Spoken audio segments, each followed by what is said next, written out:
hoping that people that will be presenting or speaking, we're going to try to broadcast the sound from this speaker. Hopefully that's going to work. If not, we've got a microphone that we can try to set up. So if you do speak, project your voice. I'm trying to do that right now so that everybody can hear, so we don't have to put the microphone on. But welcome. Glad everybody could make it tonight. Rachel, would like to take roll call?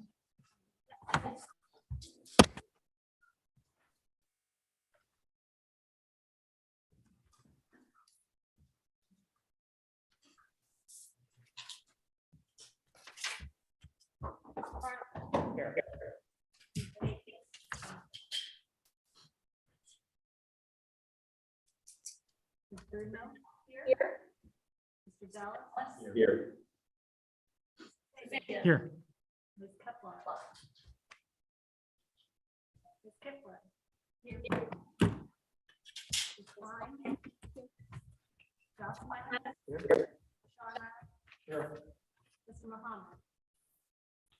Mr. Moore?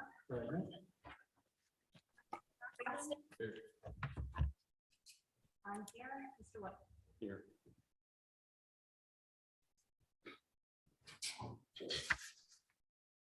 Great, so I've passed out a copy of the agenda for tonight. I'm going to ask if there's any additions, deletions to the agenda. Since we're hearing none. Moving on to the approval of minutes, I'd like to ask for a motion to approve the minutes from last month's meeting.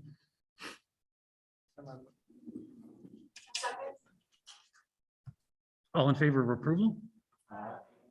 All that would not want to approve them? Okay, approved. All right, we're on to the city staff reports. We've invited Sergeant Brophy to present first. I don't see that he's here. Not sure he's back in town. I know that he was traveling, so maybe he'll be here a little bit, but let's see, he's not on our Zoom meeting either. So Zach Nguyen is next on the agenda. Zone attorney.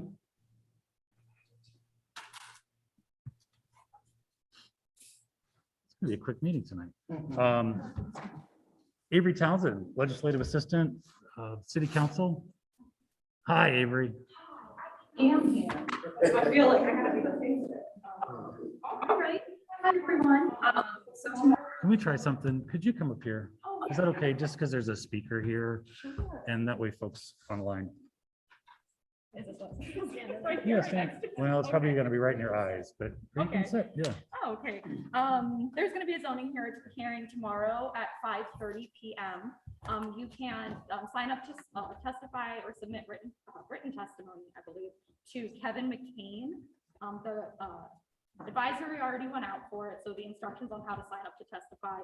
So Councilmember Dorrance is the new zoning chair, so they're going to be sharing zoning updates on the zoning procedures under the guidance of the new chair, and also are looking for citizen feedback on the zoning process, the building and zoning process ahead of the zoning update that we're going to be going through this year. Tomorrow, the Charter Review Commission meets, as well as the Citizens Commission on Elected Official Compensation. Citizens Commission on Elected Official Compensation.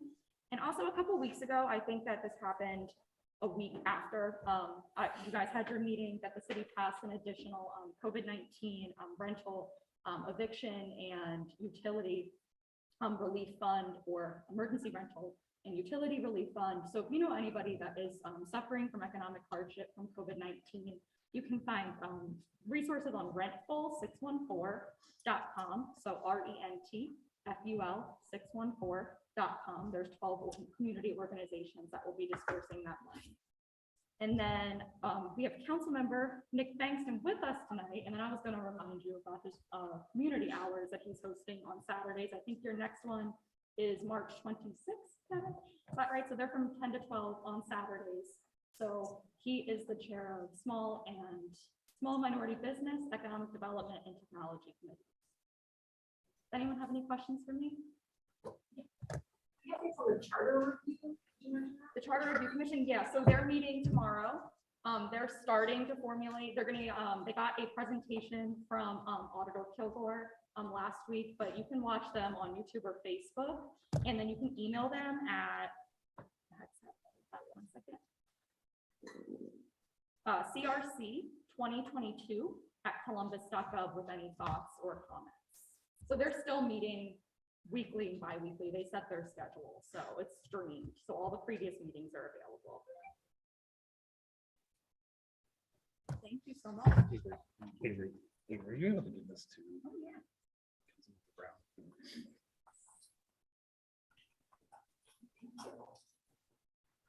Thank you, Avery. Melissa Green, the Department of Neighborhoods, is next up with updates. Hi, Melissa. Good evening, everybody. Just want to say thank you to everyone who came to the building and zoning training. We will be having one towards the end of the year, so if you weren't able to join us for that.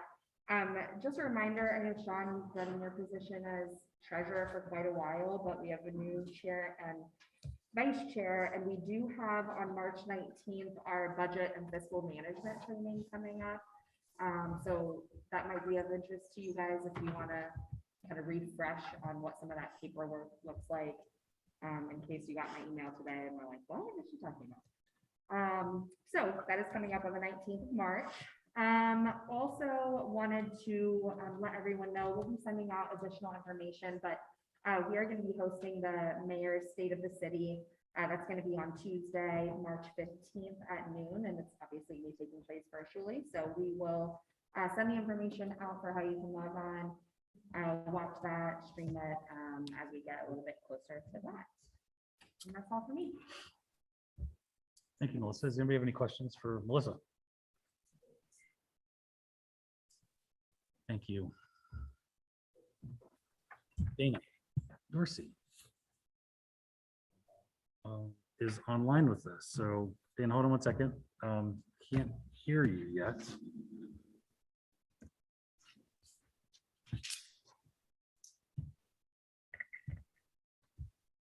Try again.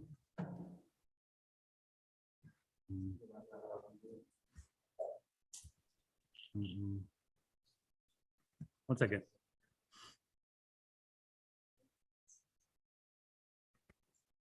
Sorry, one more time. I'm so sorry.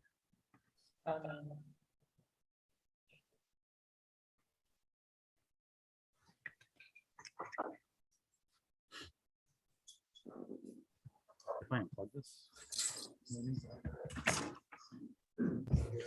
Dana.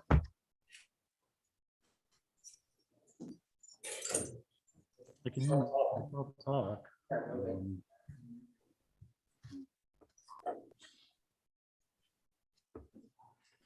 Dana said you could just put an update for us in chat.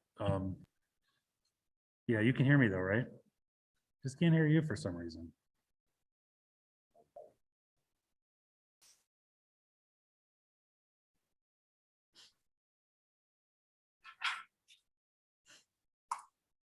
No, sorry.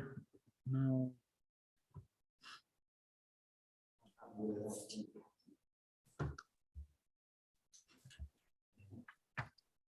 Well, Dana, let me try to, I'm going to go ahead and try to come back to you. Okay, let's keep working together. Going to have Councilmember Nick Bankston is with us tonight, right? So come on up. Yeah, glad you could make it. Absolutely. Everyone, Mr. Chair, thank you for having me, and to all of the area commissioners here. So Nick Bankston, having the pleasure of serving as your newly elected council member. Also, we want to make sure I also recognize Chair Miles of the Franklin Area Commission and Commissioner Edwards of Franklin Area Commission. It's real good to see the collaboration with you all here. I am just here really quickly, one, to just say hello. When I got into office, I said to my team, my top priority was to make sure we got to every single area commission in the first 100 days. And that was really clear to me. As a former area commissioner, I served on the Franklinton Area Commission in my role as president and CEO of Gladden Community House. I understand the work of the area commissions, and this is where the work in our communities happen. I know that every single day or every month, you all come back because of the great pay and benefits that we give you.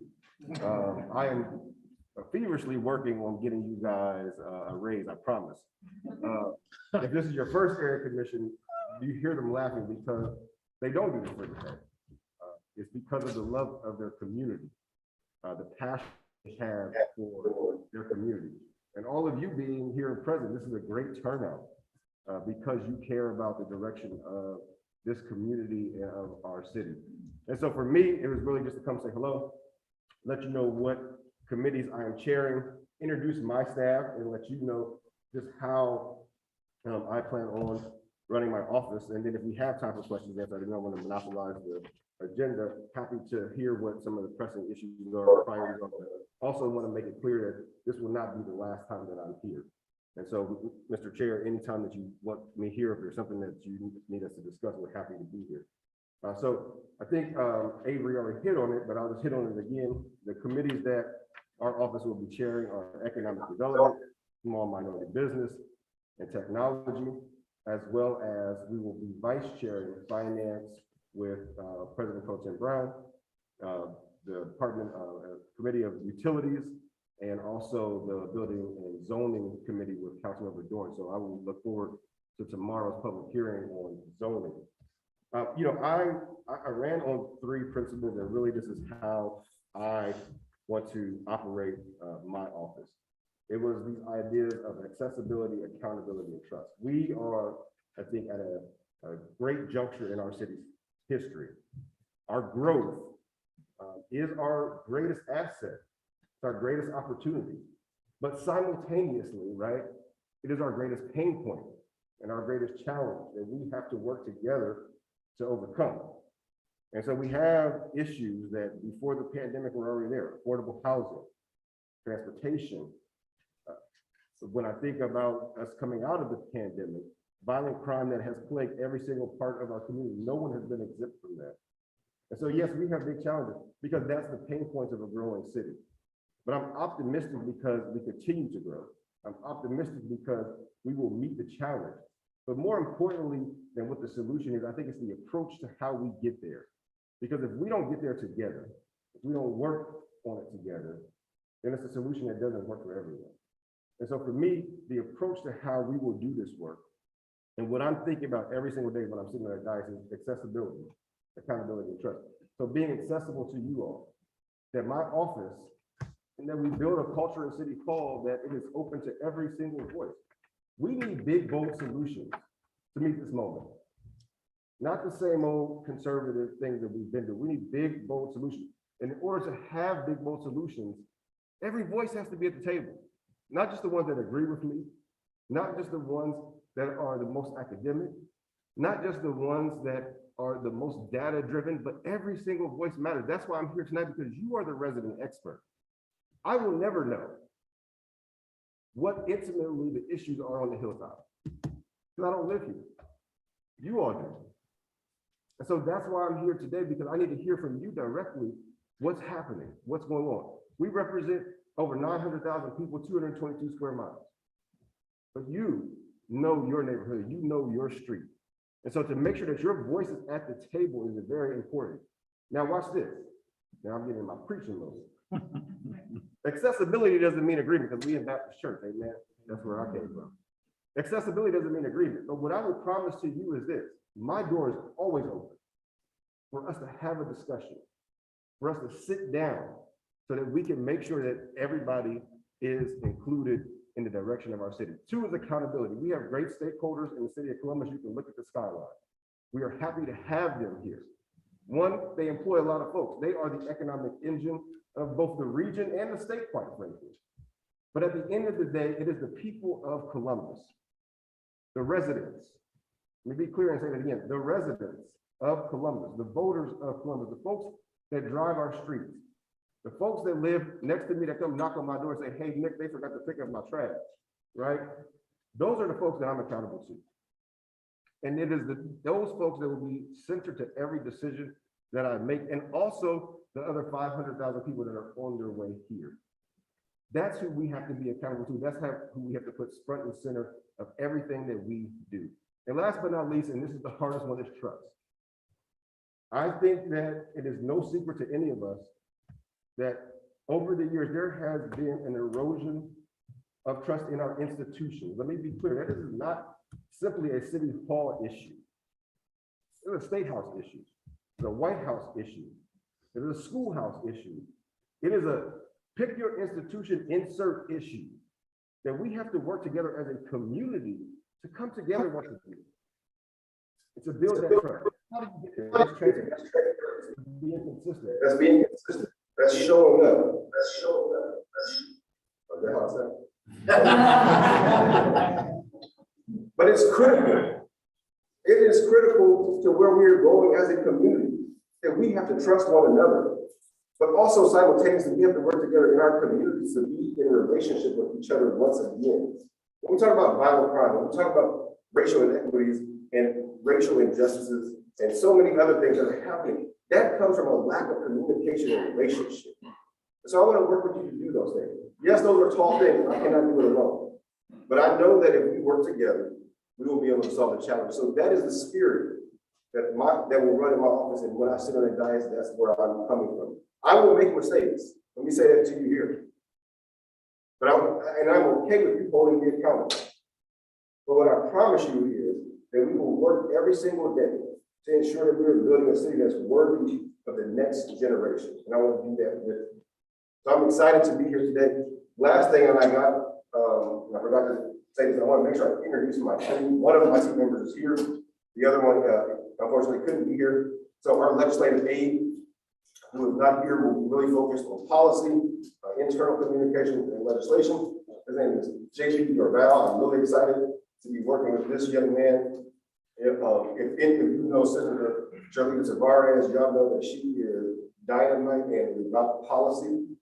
So he was a staffer of hers for 2 years and then also worked on mental health policy.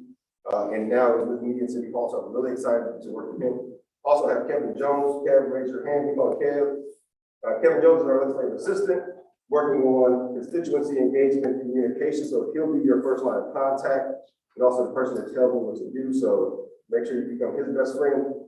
But Kev, I'm excited about him because he's also, like our aide, has dedicated his life to public service and in his work at Impact Community Action, and also was an intern in Councilmember John Cage's office.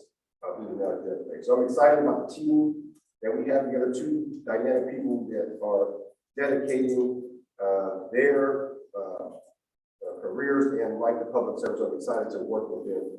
And I think Avery will get you guys all their contact information. For those who don't know, I work in the administration. I work for Mayor Coleman and Mayor Gibson. Now being on the council side, I think they're hazing me because I still don't have business card and I've been in office since then. I'm gonna keep saying it because hopefully somebody in the administration will hear me and call a print shop and get some business card. But anyway, I say that jokingly. Thank you for having me here. Happy to come back anytime. And if there's any pressing issues, happy to stay and answer any questions. I'd like to entertain a couple of questions.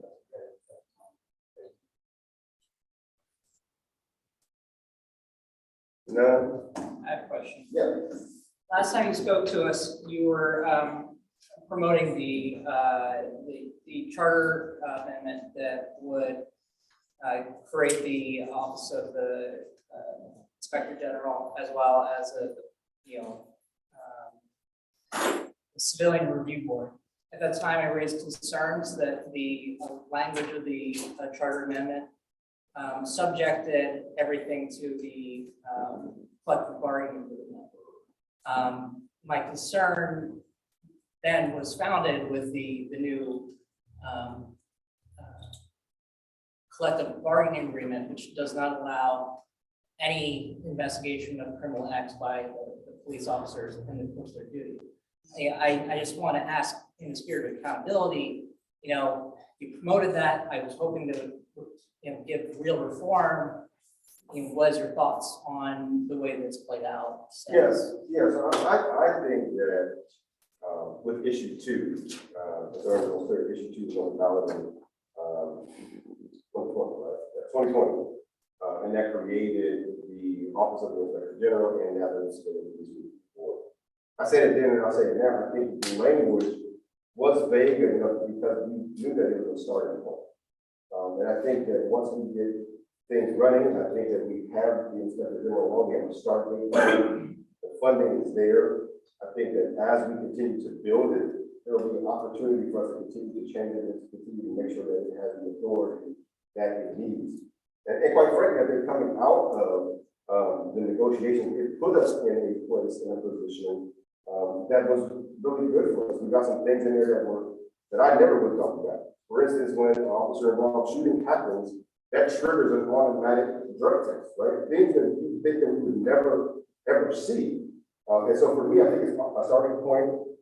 There is not everything in it. Honestly, as someone who led the campaign, there was not everything in it. But I will say that I'm optimistic in the fact that we now have at least the structure and the bones in place for us to move progress forward. But we're going to continue to always have to make sure we look at it. And so I think that that's what we have to do to commit ourselves to. That when we see the gap, when we see the hole, how do we move forward to make sure that we fill it? So I agree with you, and I'm going to agree with you again that we cannot do everything that we want. But we'll have to continue to work forward. Thank you. Other questions? Any concerns, questions, priorities in the neighborhood? Technology, do you have any oversight over the technology used inside the library? No, so for technology, it is really the technology department. I will tell you that I have been having really exciting conversations with our director of the technology at the City of Columbus. And we're really looking at how do we utilize the city's infrastructure. Our technology department has really been solely focused for years on internal. Like it is a service that's provided to the other departments and the city employees. But now we're at a place where we're looking at our fiber. How do we utilize that network for the community? And how do we utilize our technology department externally? So I'm encouraged by the conversations.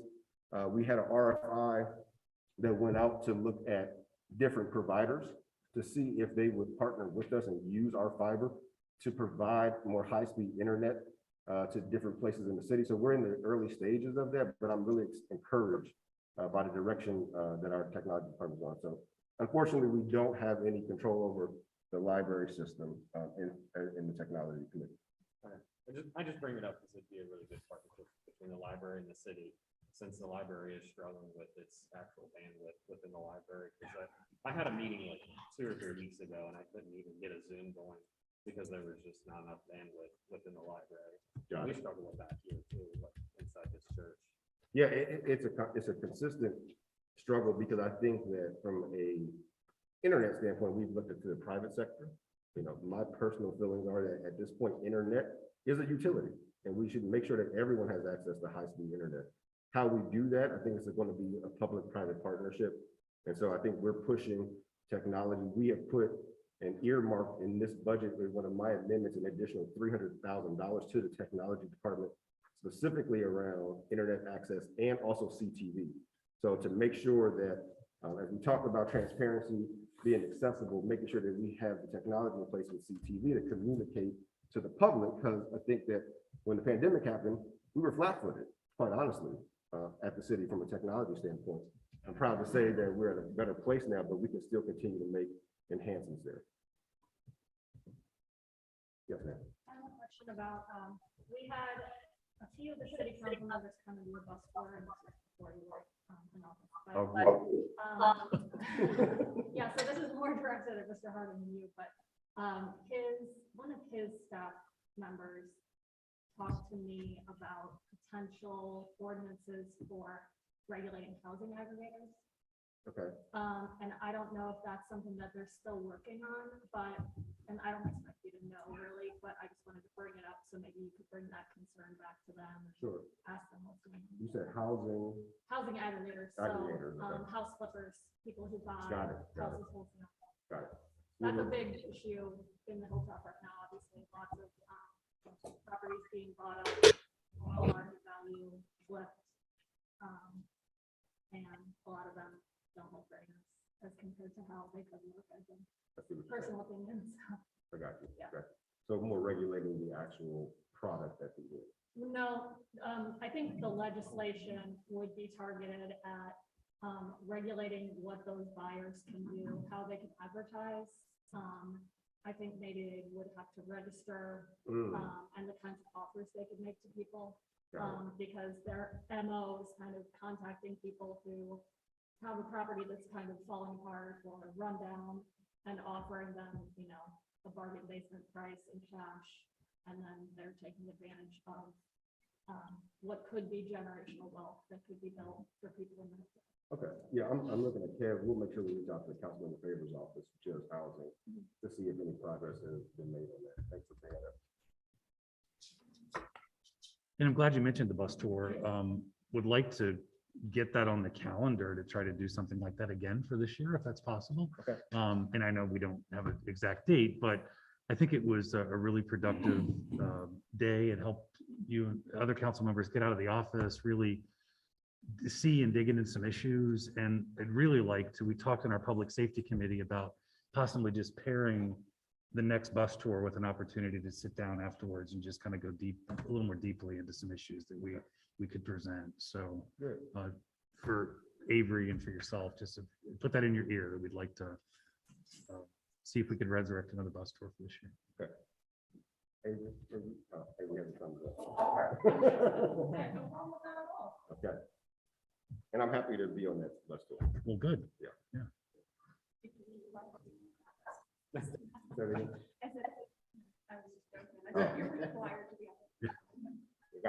got you. And to drive half of the leg, so yeah. All right, thank you for being here. Thank you guys again. Won't be the last time I'm here, but in the first 100 days, wanted to make sure I came say hello, introduce myself, introduce my staff. Please reach out to our office for anything. I may not be able to solve all the issues we have in our community are complex. And that is hard to stomach, to hear, because I know that it's immediate and it's pressing, but know that we will do what we can in our office to advocate and to push forward. I'm excited about the future of the Hilltop. I mean, just last night at council, we passed, I think it was another almost nearly $3 million of improvements on Sullivan. We just passed almost $4 million for funding for the Hilltop Pre-K Center. Excited about that. And there's conversations around Wheatland Avenue and the farm there. So I'm really optimistic and excited about the Hilltop. As you all know, I announced Hyperion coming here. That's estimated 700 jobs for this region and areas in the Westland area commission area, but still just less than 10 minutes from the Hilltop. So I'm excited about what's happening here and happy to do what I can to make sure that this side of town really feels the renaissance that it is due. Thank you all for having me. Thank you. So to finish up City of Columbus staff reports, I see that Zach Wynn has joined us. Do you have anything, Zach? We have a row house that we are set to execute a bid on tomorrow on South Fergus Avenue.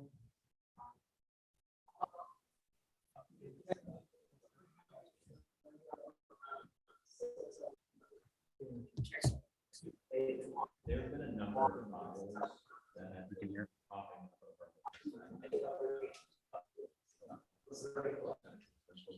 up. I do have a question. There have been a number of fires that have been popping up outside of Land Development and Hilltop, kind of the portion stuff. I have not seen anything other than if there's any data in your office. One of them might have been on the road to arson, and then I know they're all 2 blocks of one fire. That'd be great. Thank you. We'll go here and then there. I just want to know if the city's working on anything to tackle the catalytic converter. I know that the Ohio State Arena district, or the school district is like struggling with it a lot. They've had a lot of people calling in complaining about their catalytic converters being stolen. And I know in human service and education, I think our block watch, we've talked about trying to draft in a letter and sending it to the recycling centers to make sure they're following the policies and procedures, because we do have 4 recycling centers here in the the west side, and I've got confirmation from one police officer that they're not following regulations. So I just want to know if the city is actually stepping up and doing anything to tackle that too when it comes to addressing the recycling centers taking stolen catalytic converters. So the recycling center. That's one we're looking at right now. I can't, so it's kind of two separate issues. That was the mayor versus the CDC. But in terms of enforcement, the environment side, those recycling plants.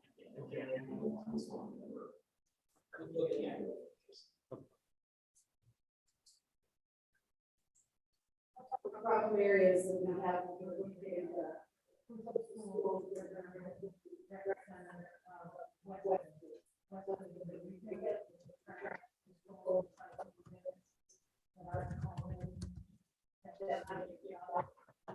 So we can't chase up there with the trail that ends on the radio across the street. Also, we have a problem house. Which to look at yard activity and that. Or then the ones that. It's pretty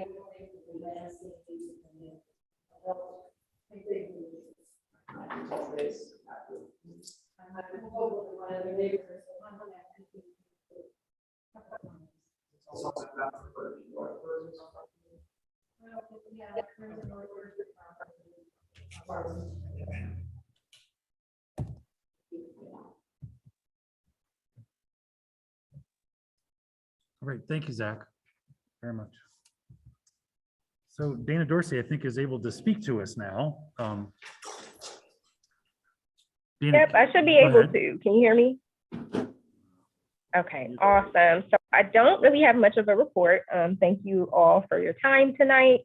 Really, my only report is we had a meeting of our Envision Hilltop Advisory Committee last Friday. That went really well. We broke out into subcommittees. Our main kind of focus was safe routes to school with their EACN safety trail, as well as looking at adding some additional safety trails around the hilltop. So more good news to come on that. We also broke out into subcommittees based on the 3 pillars of the plan: people, place, and home. And really the focus of those groups was to look at the major resident identified priorities in the plan and to see if they're still relevant today in a world that's post-COVID and a little different from when the plan came out. I do want to invite you guys to join the subcommittees based on those 3 pillars: people, place, and home. I know Nick Plouk gave you a spiel about those at the last meeting. Although we are not looking for additional full advisory committee members, we are looking for members, and particularly the chairs of the area commission committees, to join those subcommittees based on topic area. So for example, home is all about housing strategies. So we would have someone to join that one. Place has like health and safety, has safety and crime. So we would have your health and safety committee join that one as well. So it just depends on what your interests are, what's going on with your committee, which subcommittee you would be interested in joining. Dan Fagan does come to the meetings. We also send the vice chair any kind of updates and things that we have, but you are more than welcome to get on our list for updates and join those subcommittees. They will be meeting separately starting in March. Those dates are TBD as the subcommittees kind of get together to form their dates on their own. Are there any questions for me? All right, well, thank you for your time. Dana, thank you for being here and for plowing through the technical issues.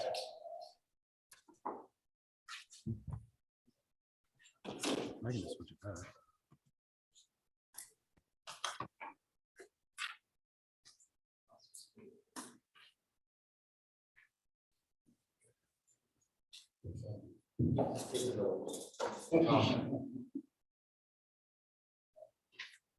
All right, so if I missed anybody from the city council staff reports, and then we're pretty much on time. So next section of the agenda is report of officers.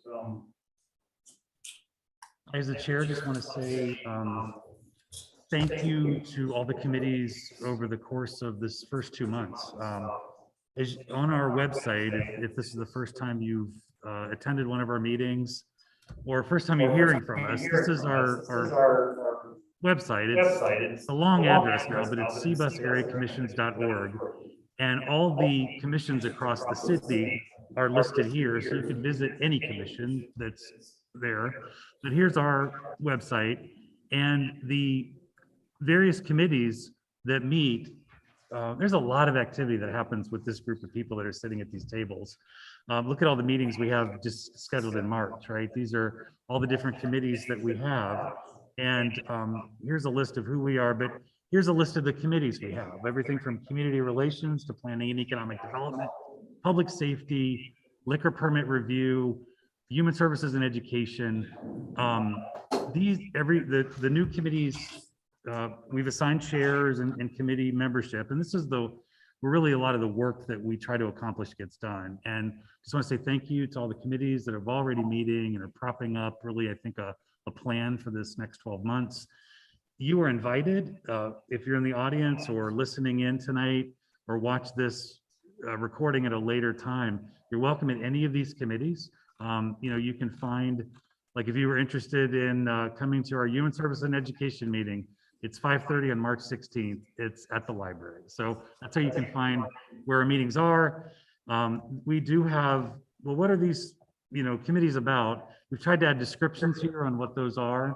So you'll be able to see, well, what exactly is this committee trying to do and what are they working on? So we'll be updating this with filling in the gaps where we've got some gaps here in the next month or so, but that's basically what I wanted to share. Thank you for everybody that attended the zoning training meeting on Saturday. I know that was a big chunk of time, but I heard really good things about it, that it was well done. It was a lot of information for folks that were new and, not so new to the process. It was a good couple of hours. So that's my report. James, Vice Chair, anything? Good, okay. Mr. Maddox, Treasurer. I'll add to comment about where to find us. One of the other calls we were on, there was a 311. And they'll have a link to the commission sites there also. Oh, that's right. That's right. Could be helpful. They said that's gonna roll out around 311. Yeah, exactly. 311 and then 311. We'll see. All right, so tonight's treasury report. We started with a balance of $2,345.68. We had no income, and then our expenses, we had two expenses this month. USPS staff for the zoning notifications. And then we had a printing charge of $150, which was for our cards that are probably floating around here. So that leaves us with a balance of $13,668. And then on the side, I did do the report. Not only have the one our first expectation here, which was in November. That's it. Any questions? No, great report. So for folks that don't know that process, Sean is our treasurer, funds are available to us in the amount of $2,500 from May through April of the next year. And then a mid-year report was due at the end of November. So we're going to get that submitted, sign that tonight. So great. Thank you.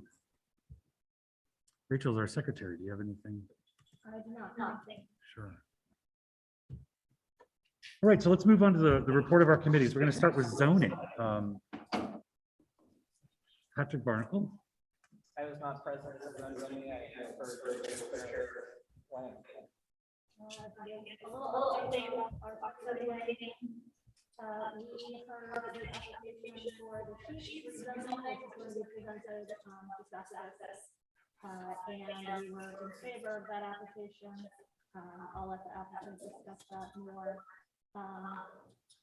We didn't discuss this during the zoning meeting, but we did discuss it briefly last night at the liquor committee meeting, liquor permit.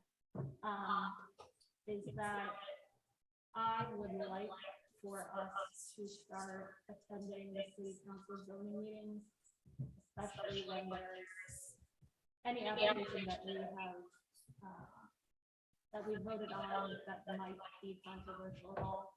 You know, if it's something that we think is gonna sail through and we all supported it, I don't know if it's really necessary for us to be there, but anything that should be there. So we need to establish some kind of system for notifying everyone of which applications are gonna be heard on which Monday, and divvying up who can attend. You know, I don't want people to be super stressed out and having to attend a 3-hour long city council meeting on the regular, but if we can divide it up, it should be a lot easier. Next month, we will be hearing a request for a demolition permit for the shelter at Burroughs Park. It just came to us. Well, I don't know. I can't remember if it's just that. I know that we notified.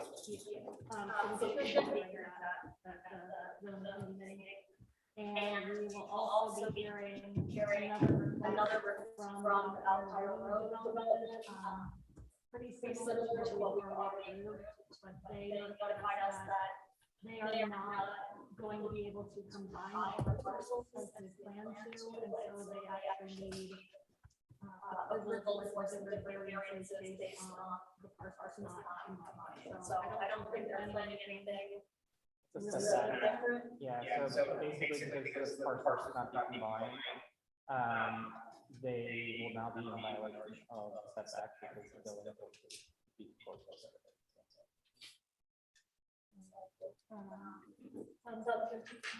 Yes. March 15. 5:30 p.m. 5:30 p.m. Columbus Library. Help us out. Yes.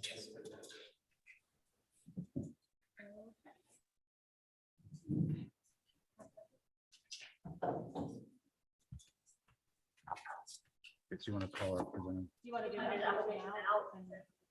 Yes. Yeah, Mr. Richard?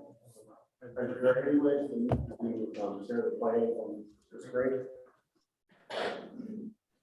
So for members of the audience, is application for the existing, what they're looking is they are combining, I believe, 3 parcels or 4, separate parcels into a single parcel. Existing zoning for the existing parcels is LC2, LC4, LM, which is limited manufacturing, and then L1 looks like it's also limited residential.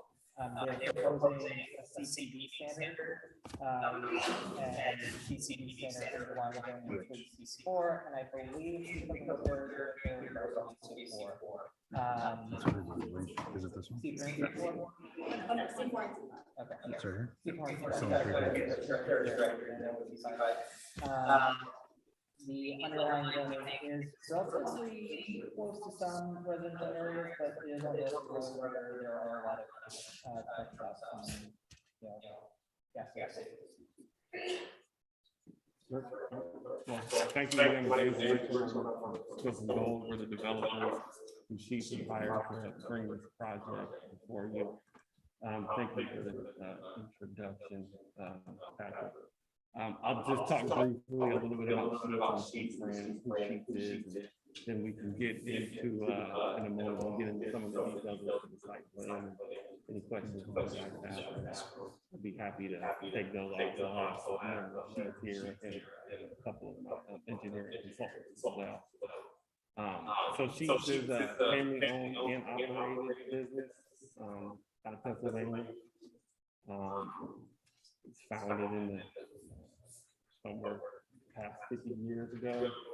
And at the time, it was a dairy and a deli. It was a place where people could get food quick and easy on the go. That's still an important aspect of the business today. Something like that, fuel was added on service. And then since that time, Chief has grown from one store to somewhere in the neighborhood of 600 across Mid-Atlantic states, part of Carolina, Virginia, northeast Ohio now, having accessibility. So it's a little bit about the grant. This will hopefully be our next location here along North Wilson Road at the intersection of Enterprise Avenue, I believe it is. So yeah, that is a little bit about Sheets. I can briefly walk through the site plan with you. Maybe if you go to the next sheet, that'd be a little easier.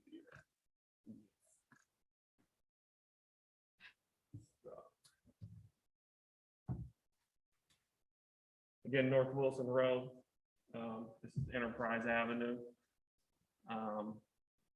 This particular store, like all Sheet stores, will have full serve restaurant, various food items, salads, hamburgers, you name it. It's all made to order. None of it is hot and ready. There's a convenience store. There's in the case of this particular development, there's diesel fuel, high flow diesel for truckers, and then your typical lower flow diesel and auto as well. I want to make sure that it's clear that you guys understand this is not a truck stop, and this does not provide some of the amenities that a truck stop often does, showers, overnight stays.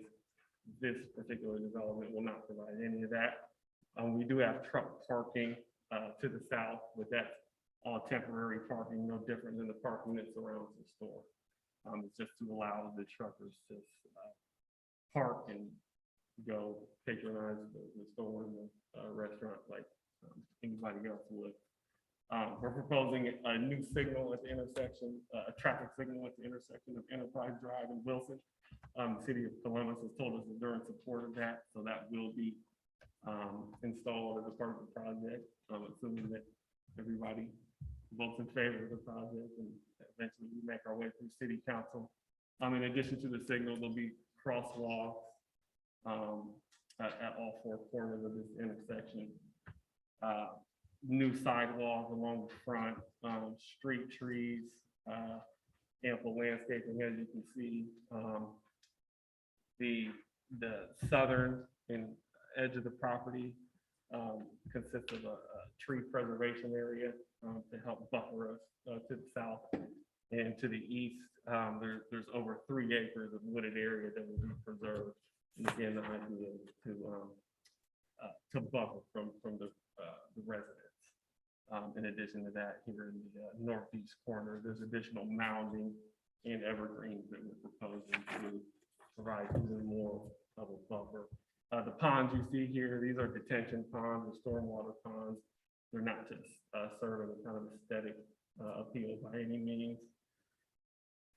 And I think that's pretty much it. The one other aspect that I want to mention is that this particular development in which we're proposing a CPD district, the northern half of this district will be the northern half of this, or not the northern half, but the northern section up here in green.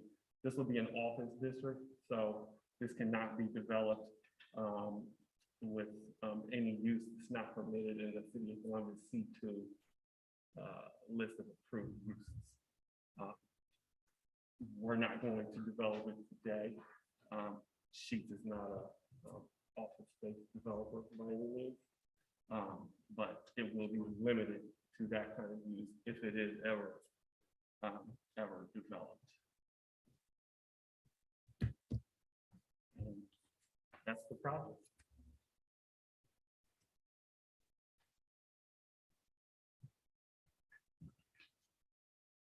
Happy to answer any questions. Are there questions from commissioners? So on the west side of the site, the drive aisle in the parking lot is 45 feet. Yeah, why is it so?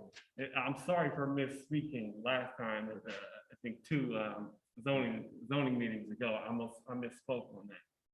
Typically, this drive aisle here is 35 feet. In this case, it's 45 feet. And the reason for that is because of the location of this particular, I guess you would call it internal curb cut. When you enter the development off of Wilson at this cut, the city of Columbus won't permit, ideally, this cut would be shifted to the west, maybe 10 feet. But the Department of Traffic does not want anybody to enter the premise and try to make an immediate left. Because if there are vehicles stacked here, you won't be able to do so and then stop. So by pushing this drive aisle further to the east, it helps alleviate some of that potential problem. And in order to keep a consistent straight drive aisle in front of the store, the width of this was increased to 45 feet. It's not the preference. 35 feet is the preference. That's prototypical on every sheet, but in this case, 45. And again, so sorry for, I didn't even know that was the case here, and that's why I said it was 35 previously. I do appreciate the mountains and stuff. I know that there's a concern from the adjacent residents for noise, so I do appreciate you guys taking that into consideration. Yep. Administratively, I apologize. It kind of went out of order. There was a question or comment from somebody. Yes, sir. Would you entertain an idea of having turn points in to this facility and adding just a slow rest into A turn lane where? both ends, What's that? both ends of your facility. In other words, have an additional lane on Wilson Road, northbound. It's already 5 lanes, sir. 2 lanes in both directions and a You're also saying- center turn lane. But they've done other Yeah, Can you, oftentimes that. can you share what's going to happen with the traffic light? Like, Mhm. is that might be helpful? Traffic light's not my concern. No. My concern is when you turn into the facility, you're gonna have traffic. And you're gonna be repeating traffic. People are gonna be slamming on the brakes and everything else. Looking out for people that are turning.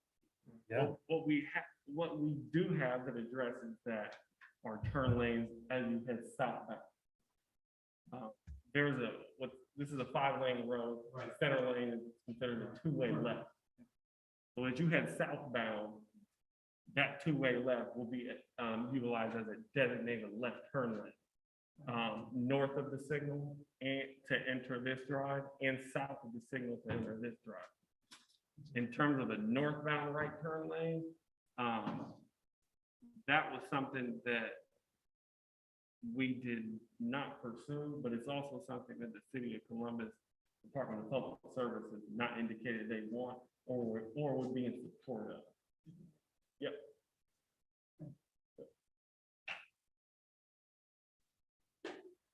Any other questions or comments from folks in attendance? There's a question on Facebook. Are there any lead LED points considered for construction like state office tower? That's more from a site engineering standpoint, I'd say the answer is no. From a building and architectural standpoint, I actually can't answer that question. My architects are not here to address that. I don't know. Other questions from commissioners? I didn't look for this specifically or ask about it before, but is there any like pet station or anything for people who are traveling that that's, I don't know, pretty common at gas station? I do not believe there's a pet grooming station. I mean, maybe not at this one specifically, because it's not directly next to the. Like a dog park? No, you know how a lot of times there's like an area where you can walk your dog and there's like a thing for throwing away. That's Oh, yeah, that I do not believe is proposed as part of the project. That would be more.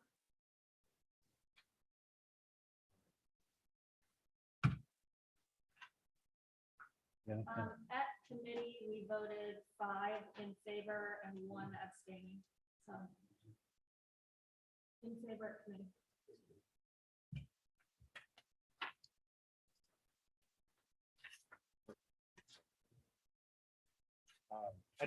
There's a lot of green space to the north of your property, and I feel like an easy, half or 4-foot fence would be really nice, like a dog park.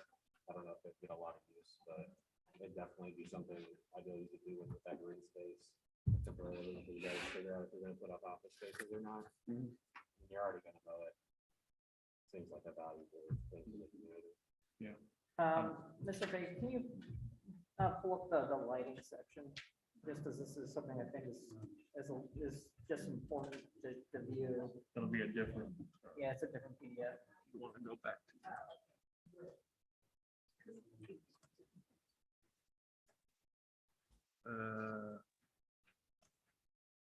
Oh, yeah, so maybe click, yeah, that's the one, we just want to go to a different page. Right. Yeah, I just, since we're in the commission discussion section, I just, want to make clear for community members, one of the reasons that I would have voted in favor of this at the committee level, and I'm likely that I'm going to be voting in favor today. I think that lighting is really, really important. Unfortunately, the city code doesn't really have very good standards for lighting. However, they did provide this map of light pollution that would be on the site. I think this is really illustrative of the impact that it likely would have on the neighboring properties. I think this is basically exactly what I would want to see in a development of this kind, where you're near residential buildings. They have mounting and they have a tree preservation area to prevent light pollution. And I think that's just so important. So I just want to appreciate the inclusion of this.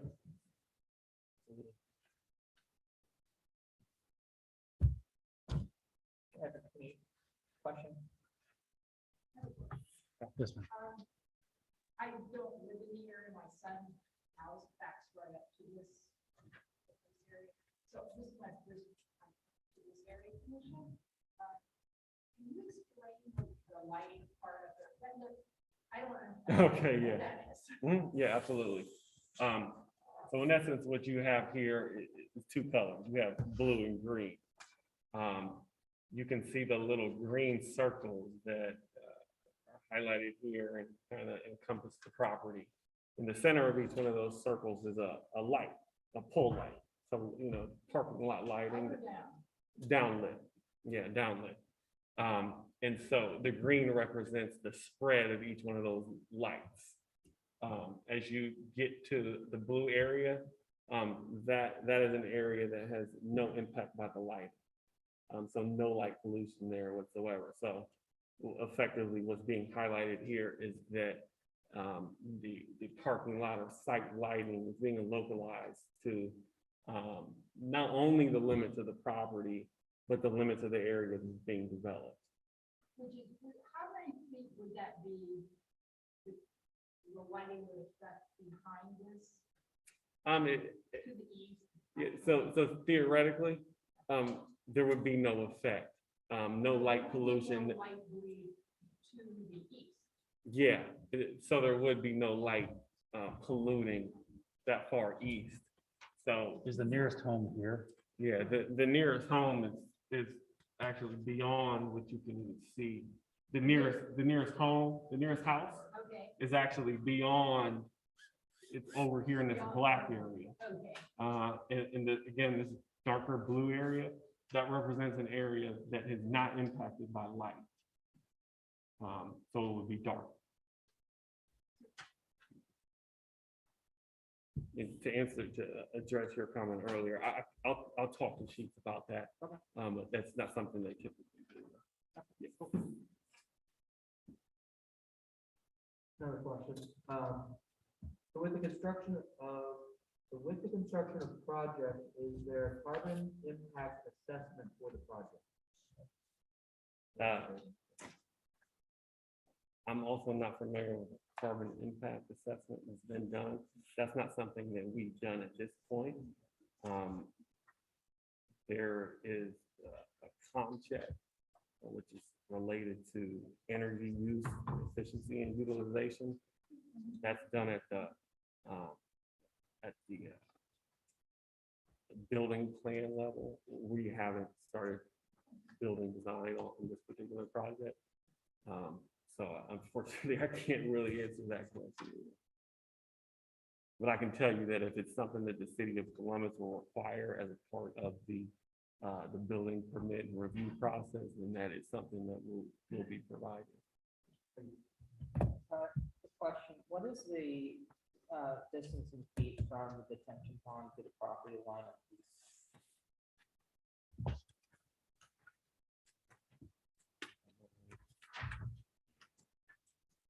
If you go back to, yeah,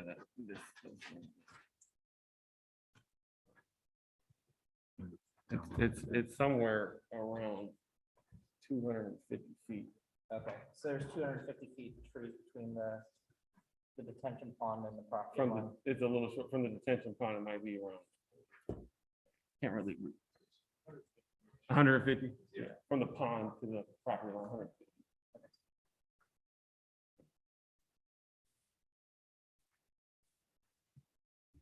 Is there a fence from the property or from the retention pond? There's a fence right next to it. Yeah, as you guys requested during the last meeting, I think there may have been, I forget who requested the fence, but there is a fence along the entire south property line, and then it heads north all the way up to this corner. So that pond is fenced to the east towards the residential area.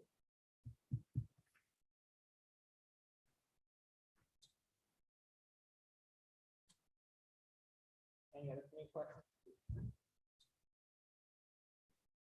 Is there fencing around the sides of the place to keep people over there? So there is a fence from this, along this entire south property line. And then as you head north, there's a fence all the way up into this point. I'm sorry that I couldn't find it online. Yeah, no worries. Yeah. Thank you.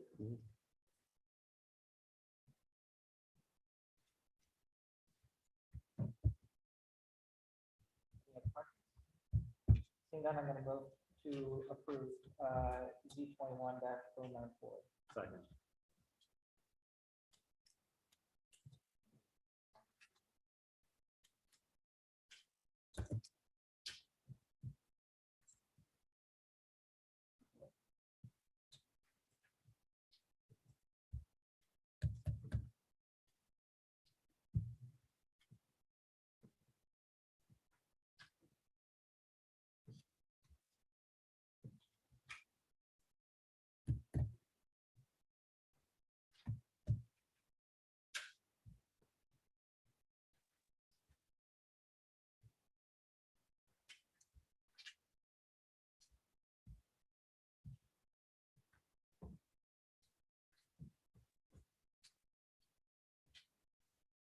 Mr. Barnacle. Yes.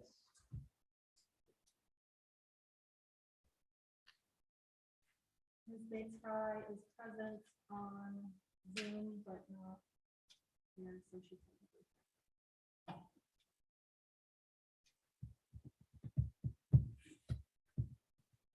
Ms. Birdman. Yes. Mr. Dallas. Yes. Mr. Fagan. Yes. Ms. Kepler is not here. Ms. Kepler? Yes. Ms. Khan? Yes. Dr. Matt? Yes. Conrad? Yeah.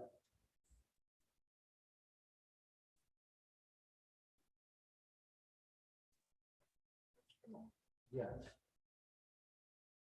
Mr. Pratt? Yes.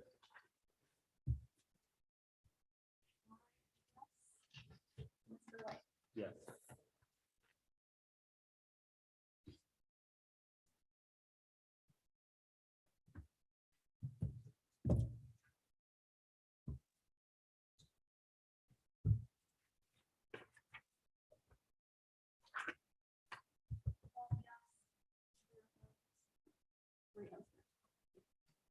also GHAC. And we will send the recommendation form to the city with our comments, and then your next step will be with the board. Thank you. Thank you, Andrew. So, Mr. Barnacle, are there any other zoning applications? There's going to be the demolition for the shelter in the Alfire Road development. Any other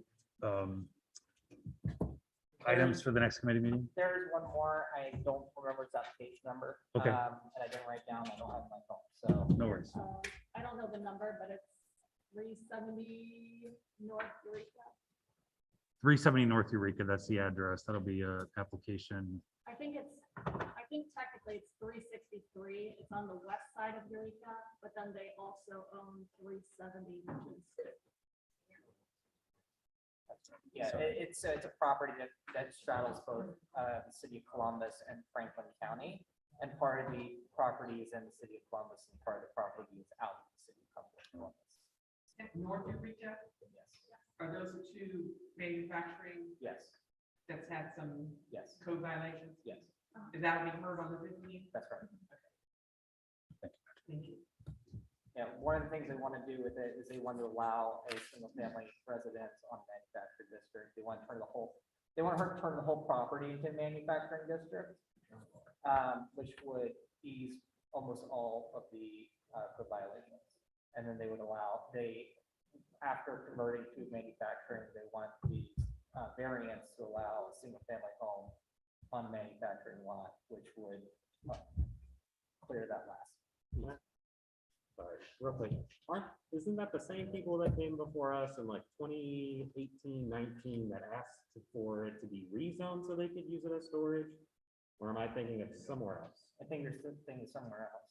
Because I thought the same people that I thought this was the same people that owned it across the street were like, yeah, we want that empty lot so we can fence it in and store a bunch of trash in it. Don't remember that. I remember it very clear as day, because I just moved here in 2018 and I remember everybody complaining about it because I asked for sidewalks. That's what it was. I asked them to put in sidewalks all the way up the street. And the dude looked at me as if I was crazy. And I'm like, I'm just trying to get you to connect the trail to the rest of the community. So if we could pull, his original application, that'd be great. I think I actually have it. Yeah. Thank you. So come to the next zoning committee meeting, which will be on The 15th. the 15th of March. It's at the Hilltop Public Library. It starts at 5:30. All of this stuff in my stupid reply at home. Thank you, Mr. Ward. Wanted to go for you. Moving on to the next committee, Community Relations Committee.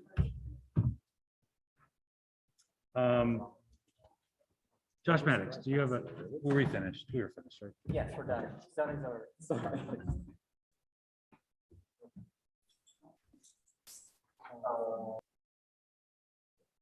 Okay, so we met on the 22nd and we discussed got additional information about the power card, discussed that a little bit, and also discussed doing some outreach similar to kind of how the dispatch had a table at the library, so thinking an outreach quarterly. Having maybe a table March, April timeframe at the library, setting up a table at the farmers market, Westgate Farmers Market, and Highland West Food Garden to get ourselves out there as well. And then another table in December, if I didn't already say that. So looking at, 10 a.m. to 2 p.m. kind of a idea with 2 commissioners, maybe 2 shifts. So commissioners, think about that. We typically only have the elections that are kind of obligations of going out and volunteering for things, but this is something that we want to kind of get our faces out there again, so it's a good way to do that. We're creating a Google form to have you guys sign up for volunteer time frames once I hear back from the library on their availability for the table. So just kind of keep that in mind, and also our Summer Jam West as well. Hilltop Arts Collective, whatever. Yeah. Okay. So we also discussed the welcome to Hilltop signs, having our logo put on that sign. It's owned by Kiwanis. We're gonna kind of push that for a little bit until it gets a little bit better weather-wise, so we can reevaluate the sign down by 70 on Broad Street. Need to figure out how to get some of that shrubbery taken care of, but we'll see what happens with that, because that's gonna be maybe a mess, because it's owned by Kiwanis, it's on state property, but the state leases the property to the city, so somebody's gonna say it's not their job to do it. But we'll figure that out. And then we discussed consistency standards, so kind of roles and responsibilities, and things like when somebody messages the Facebook page, we're all admins to that page, for example, and so everybody sees it. Well, who responds? Well, do we all respond at once? No, do we all wait for 3 days? That's not acceptable either. So things like that, SLAs, and then norms, and then also things like, as new commissioners come onto the commission, just some things to help them ease that transition period a little bit. So that's something that we've been kind of putting that off for a while, but I'm drafting that up now. And yeah, I think that's it for now. We're going to be meeting again in March on the 22nd at 7 p.m. and it will be virtual, since for the time being we are going to keep it virtual, and it's here for folks. If you would like to watch us on Facebook or YouTube, go look for it. If you would like to log into the Zoom, my email address is in the Google Calendar, so feel free, or on our website, or feel free to shoot me an invite or an email, and I will shoot you an invite for the Zoom. I don't want to post that on Facebook because my job is security, so it is what it is. So, yep, any questions, feel free to email, but, did you have? Yeah. Okay, that's all I got. Thank you. Thank you, Mr. Maddox. Any questions for the committee? No. Good work this month. Government and legislation. With Jen Kepler, she's not able to join us tonight. We had our first meeting of the month on February 14th. We just went over the goals for the new year. Point to heavy for outreach, including voter registration and voter turnout information drops. That'll be coming in conjunction with the relation and just tabling. Our next meeting is on March the 14th. That will be on the second Monday of every month. 7 p.m. after design.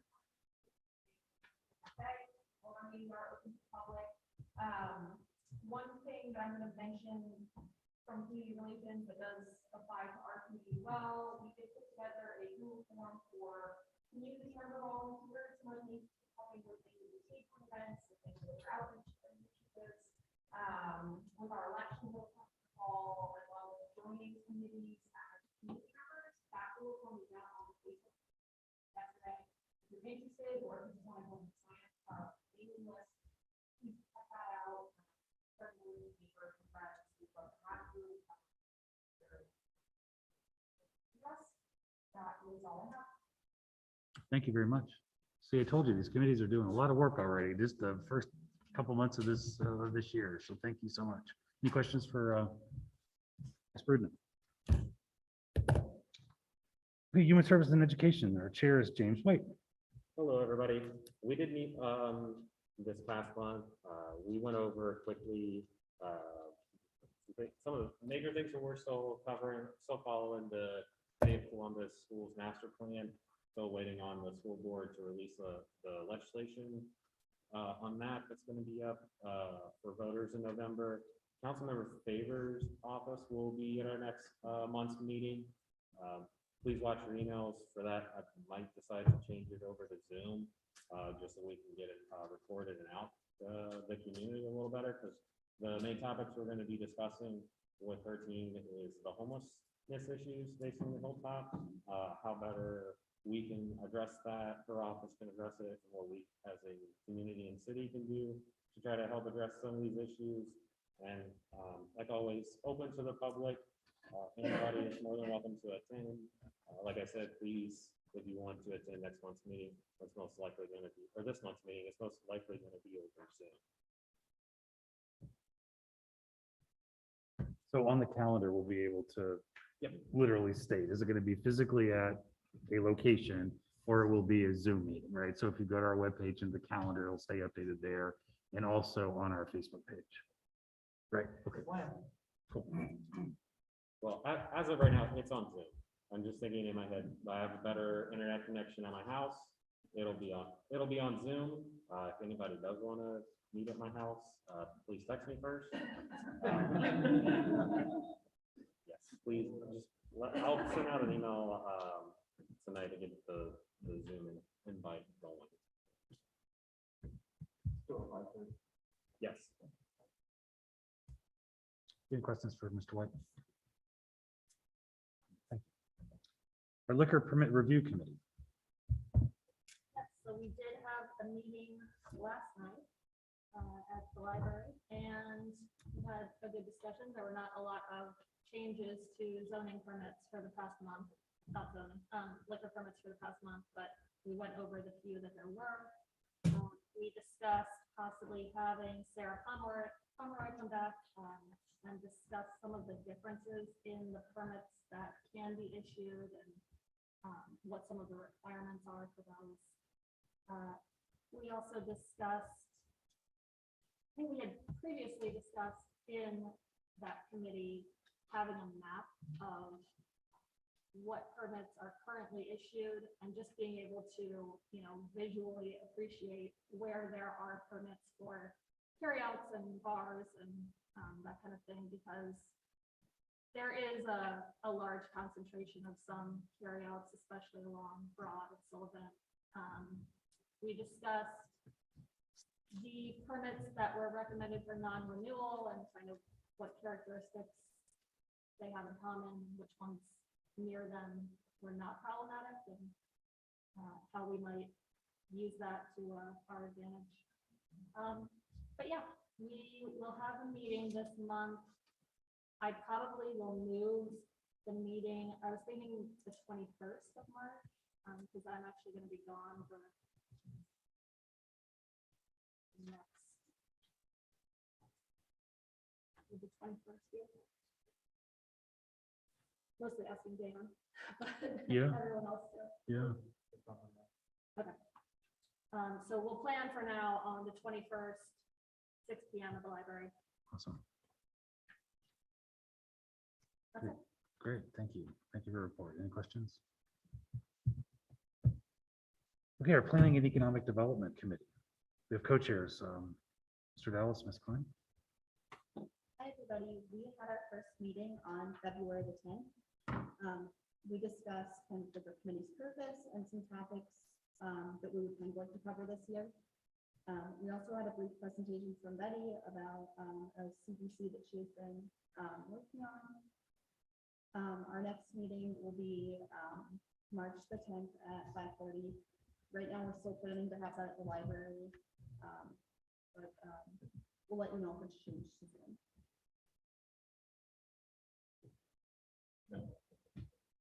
Great. Any questions for this committee? Great, thank you both. So a report from our Public Safety Committee. Well, we actually talked about, we talked about the bus tour. We also talked about the track. Anything that led to changes. I think some of the outcomes was nothing really other than recycling. And then so what we did discuss was having like maybe doing school repeating what they did last year to the city council and also on state recognition. And then doing a follow-up city council summit with some actionable items that would come out from the results. We haven't established a date yet, but the next meeting is going to be March 26th. Probably about.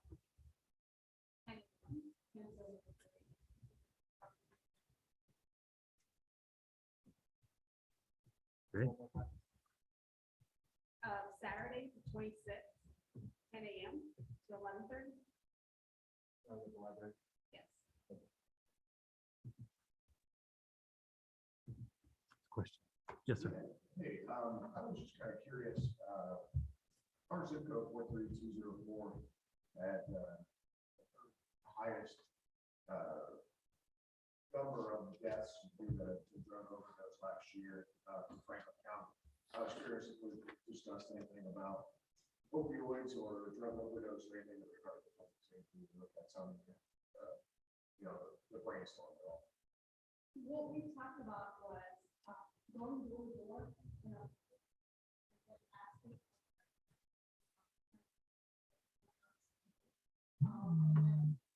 Try to compile that locally. Apparently last year they really did. I'm not sure what the next survey is. I'm trying to look at that data.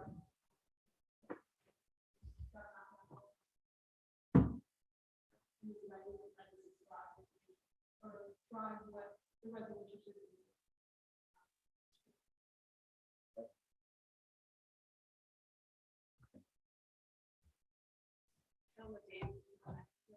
No, thank you. That was good. Great. Our final committee for the report tonight is from our Recreation and Parks Committee, and our chair is Mr. Paxton. So we met on the 19th, and Alex Sarsmith joined us to have a discussion. I think that he's going to be a good person to talk with throughout the upcoming months and continuing years, because he's very open with us, as well as he's helping us gather a list of people to reach out to in order to just help things move forward. We discussed different parts as well as furthering our goals for the year, and discussed upcoming meetings.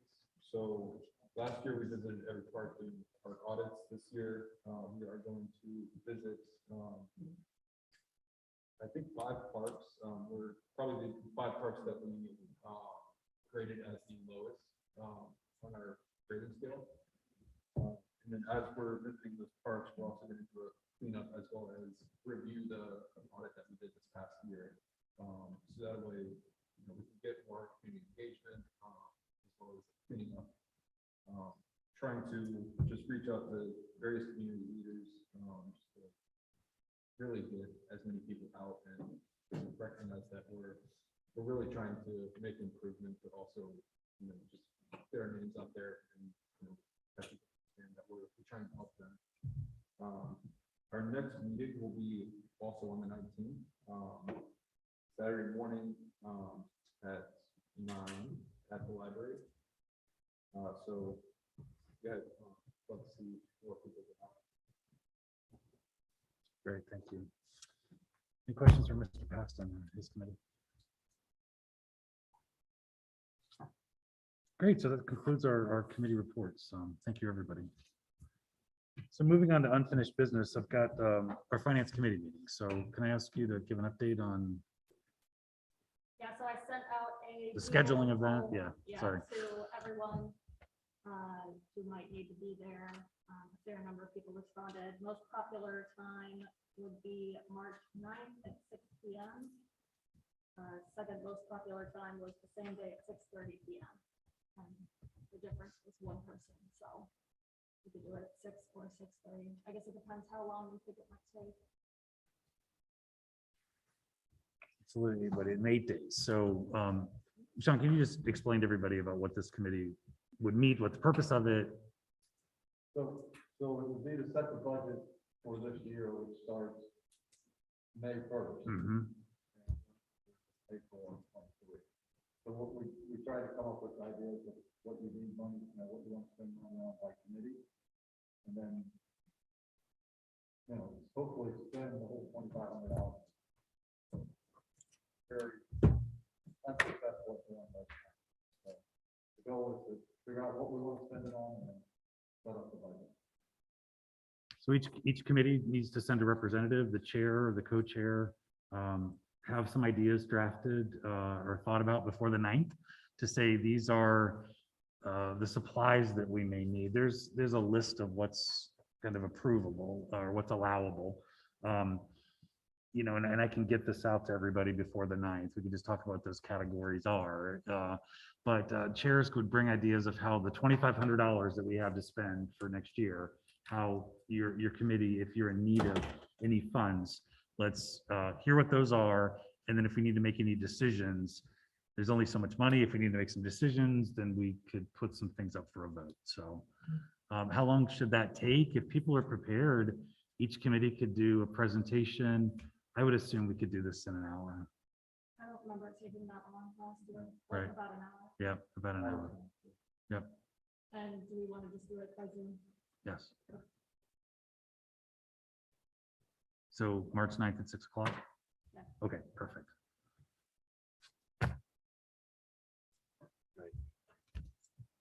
So I did add a new business item on.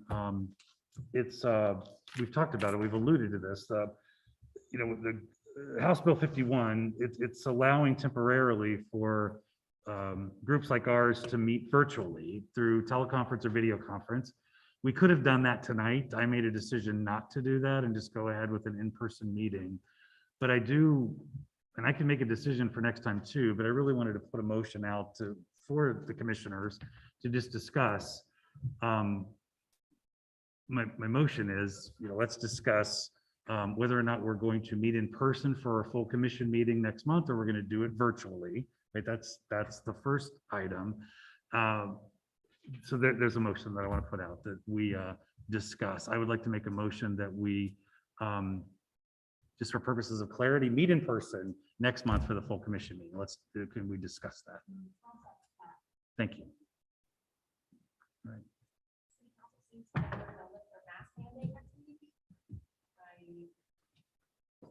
You know, fingers crossed, and it's kind of want to down the slope like in summer. I prefer meeting in person. If at all possible. Like things go a little quicker. It's gonna cut a lot of issues.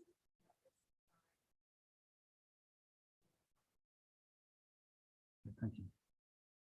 I would tend to agree, absent seeing a surge in cases like we saw 2 months previously. I don't really see a reason for it at this point. The other, you know, the always avoiding altogether is, you know, you got to make the cost benefit analysis. Most people who come to these meetings have the ability and have had the ability to become vaccinated at this stage. If you want to wear a mask, you can. I really think that at this stage, there's very little that marginal benefit to being with it. I have a question, point of order, I suppose. Can we allow people to attend remotely, although most of us are here in person? For instance, tonight, Victoria could have officially been here and been able to vote. I would be in favor of something like that if possible, because if one person has COVID or they were exposed, or just, you know, they were working late and they can't possibly get here on time, it would allow for people to do that. I realize we don't want to open the floodgates to only having 2 of us here in person and everyone else is at home, but I think it would be good in case of people being ill to allow. Just a question, if you're zoomed in and you're a commissioner, you still should be able to vote though with this hospital stuff, right? I mean, there's no reason that you can't vote. Yeah, good. No, go on. Well, the question came up in a committee meeting last night that she was present at. I said, you know, we're going to discuss this tonight, that, you know, I said that we're going to have an in-person meeting, and that I would just say this for clarity, we're not going to allow you to vote. It's announced on the agenda. It's been announced that it's for commissioners. It's an in-person meeting. But it's a great point. This is one of the reasons I wanted to bring it up. I think we need to discuss it, and I think we need to make a decision about it.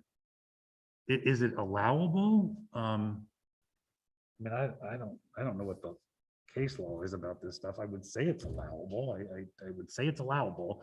Yeah, I think that's part of what we need to come up with a decision on.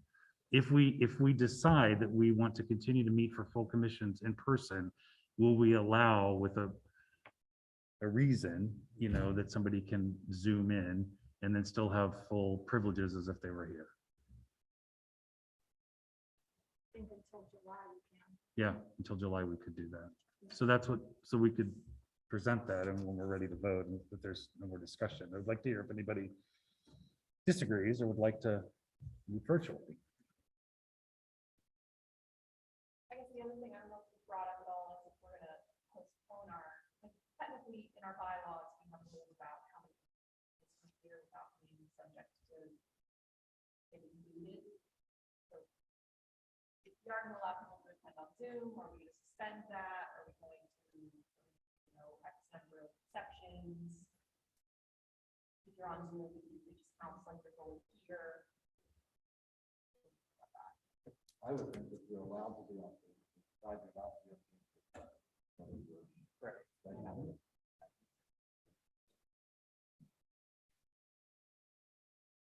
Okay, this is, feels kind of parental, but we could say, I would just say from a technology standpoint, it is far easier when everybody else holds it. That'll be mine. There's a lot of stress that is involved here, because if it works very awesome. If it doesn't, it sucks, and it's my fault that it doesn't work, and I apologize for that. I'll take full blame. But when everybody's on Zoom in their own houses, your mic works. It's your audio, not mine. Last month, for example, the folks that called into Zoom, the folks with the zoning aspect, everybody online could hear them perfectly. We could not.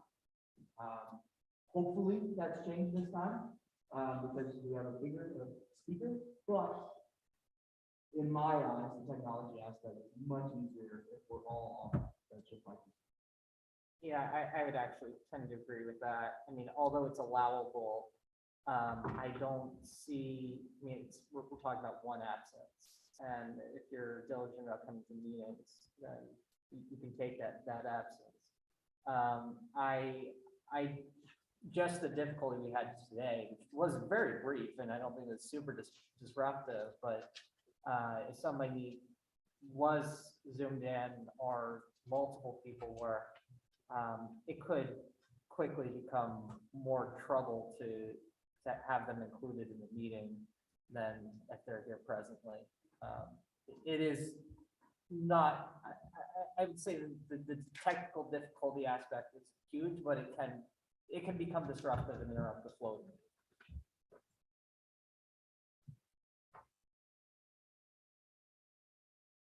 one of the points I want to make is we've done a really good job in this first 60 days of kind of collecting email addresses from sign-in sheets at elections, just, historical lists that we've had. And so we've been able to get, between 150 to 200 emails just with the agenda. And I'm seeing more people here tonight, and we have seen consistently more people coming. Would everybody that's currently here call into a Zoom meeting, right? Would that be interesting? This meeting is always there to be, it's always going to be broadcast on Facebook and YouTube, so you can still watch it if you can't be here. But I want to just point out, it's pretty obvious, but there's a lot of people here in seats tonight. So, and I think that I would like to say that would be a reason to continue to meet in person. Comment to that. So as a viewer, the past 2 months I watched at home, and I felt like it was pretty good. There were some sound issues. I couldn't hear in a couple presentations, but generally I feel like the hybrid meetings have worked really well for this commission and not for other. So I do like some aspects of that as a viewer. I do think you get more by being here in person. I think the hybrid option is still nice for those who are comfortable being here or can't be here.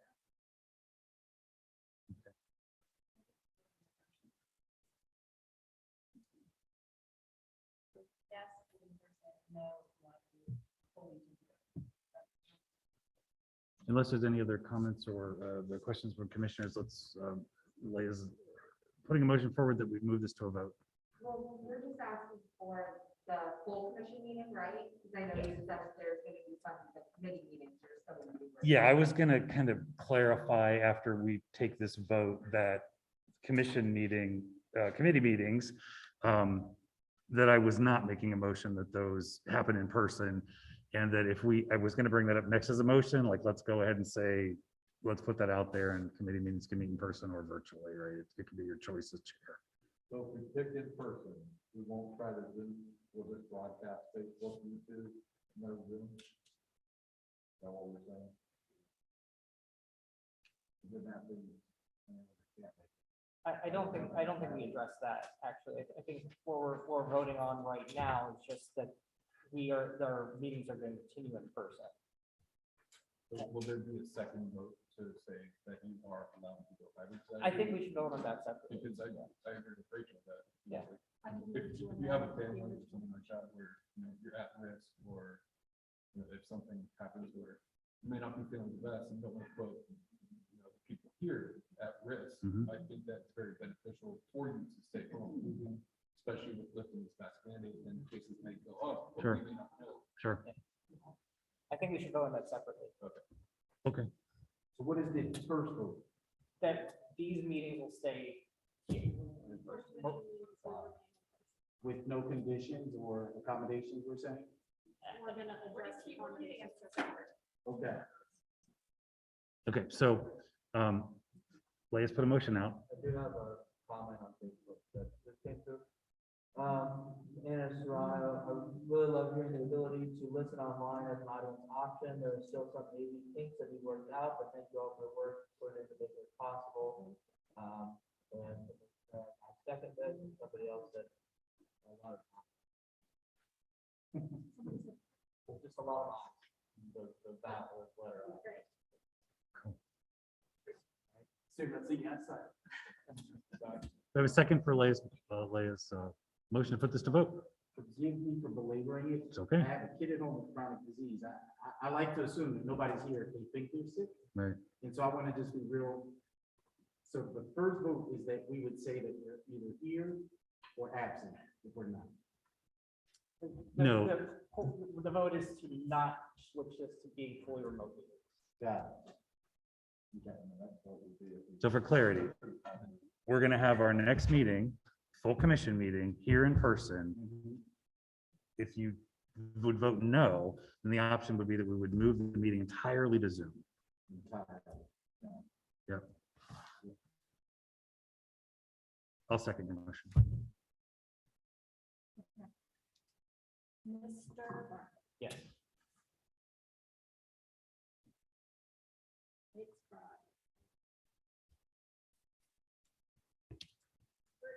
Yes. Mr. Dell. Yes. Mr. Fagan. Yes.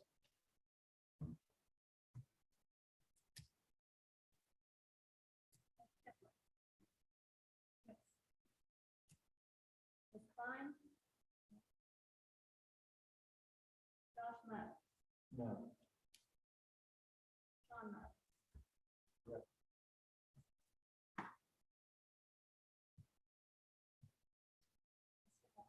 Yeah. Mr. Paxton. Yes.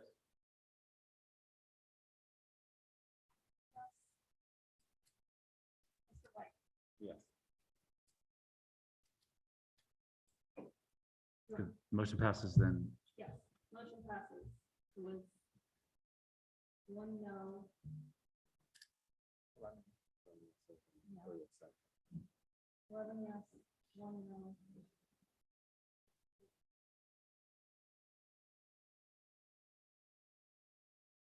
Unless one of you have additional motion to bring forward?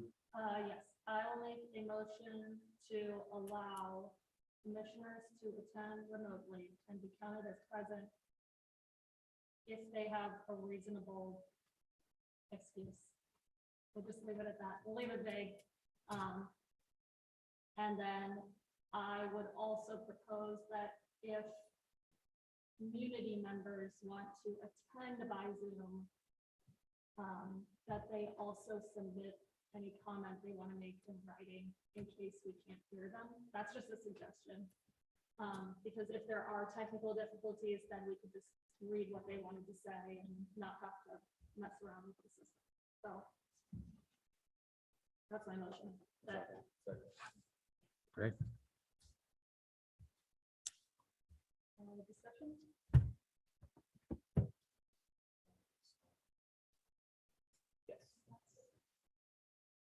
have to do it. If it expires, or if, If it expires, but it's not legally allowed. one, like, if it gets extended, if there's like an extension, do we have to revote, or does it just continue until it expires? I think highly doubt. Yeah. Yeah, no, but I just want to make sure that there's no gray area. Yeah, no, I think if it was extended, somebody could make a motion if they wanted to change what we already have on the books, but yeah, I don't think we would necessarily have to have another motion to keep what we already voted on. Are commissioners via Zoom allowed to vote? Yes. Yes. Via this. I just would like to see some like a notice cut off. I just know in past commissions, like there has been an absence issue, and I would hate to see people just like texting me 10 minutes before, and like, I don't feel good, I'm gonna do it. Do a 48-hour window notice and then the submission? or- 24 hours. 24? Okay, so it's 24 hours with the, I almost feel I like, think if Dan wants to make reasonable exceptions. yeah, I almost feel like 24-hour notice, so it's like really kind of defeats the purpose of the motion. Like, you know, if we're trying to avoid exposure to COVID, and we're trying to like, a lot of these things you're not gonna find out the day of. Like, part of the reason I missed the zoning committee meeting is because like my stomach was bothering, which is not a typical symptom of COVID, but it is along the list, something that happens with COVID. I was like, you know what, my stomach's bothering me. I don't think it's a good idea for me to go the way I'm going. And so I didn't. And I didn't really know that's the day of, right? I don't think I only contacted Rachel and Dan, you know, maybe an hour, 2 hours before the meeting. So, you know, that's the way it goes. That being said, so yeah, I would be against the 24-hour rule if we pass this. That being said, I'm still against the rule change altogether. I think it's okay to accept an absence. Stuff happens, and we get 3. So Yeah, I just think for the sake of having adequate input on everything, I'd rather have people attend than just not show up.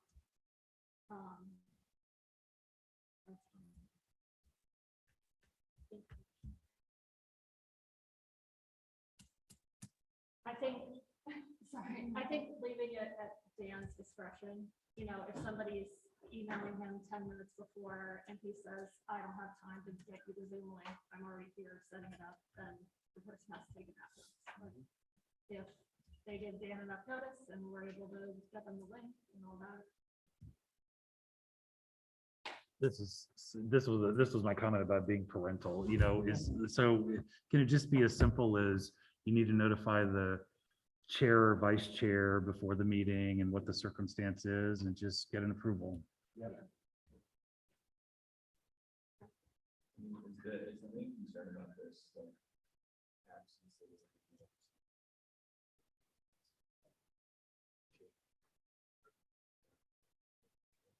The other issue is that this is annoying. yeah, If this is a lot for Dan to have to do every meeting, you often like there's gonna be problems, it's weird, you know, audio issues, doing on Facebook. so we're talking about stopping this entirely? No. So This, then that's gonna like be- another, you know, if we have a bunch of people call out for whatever reason, and then they're on Zoom, that's like another thing. It sounds like one. Yeah, whether, like, this is right? I think in response to your question, I think part of the intention is, you know, like, I'm just stuck late at work and it's like, oh, whatever, I'll just, you know, I'm not gonna try to like now plan to get there, right? I'll just zoom in from the office, right? Like, is that something that we want to say that that's good, right? That's what I would say. If we're trying to prevent something, it would be along those lines. Like, I just would rather be home tonight and just log in, right? That's what I think the concern is. I don't think it's any more specific than that. No, Does that help? that's actually part of my concern. The other part of my concern is like, you know, there are people who, you know, are not members of this commission. You know, they have a lot of stuff going on, and allowing them the remote option is okay. Like, I'm okay with the whole hybrid thing. It's just, you know, if you're a commissioner, I would just really rather you be here, so we don't have to go through the song and dance that we do for unmuting and muting you. If your commissioners come here and speak, that's my position on this. And if you can't make it, you can't make it. I just don't want to have to accommodate all of our commissioners. I'm okay with accommodating guests. I don't want to accommodate commissioners. It is absolutely it is. So we're voting on whether or not absent commissioners on Zoom with notice are able to vote. Correct. For this till July. Right. And technically, we're talking about April, May, and June. Yes. Full it's only commission. three And, meetings. yeah, right.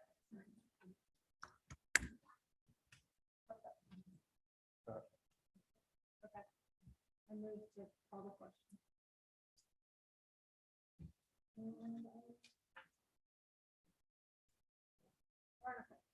No.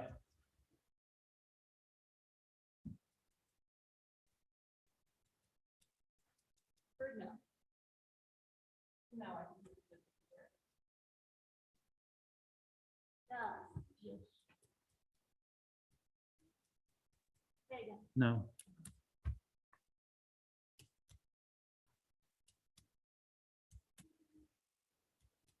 Kipling. Yes. Klein. So if I say yes, that means that we're allowing like accommodation, that's kind of like Mhm. emergencies. Yes. John Madden. Yeah. John Madden. Yes.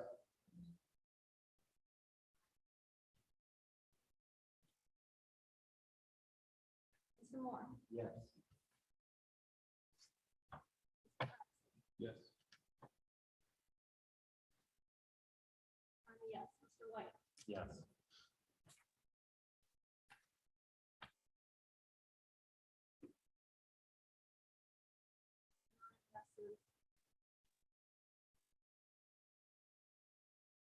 Three noes.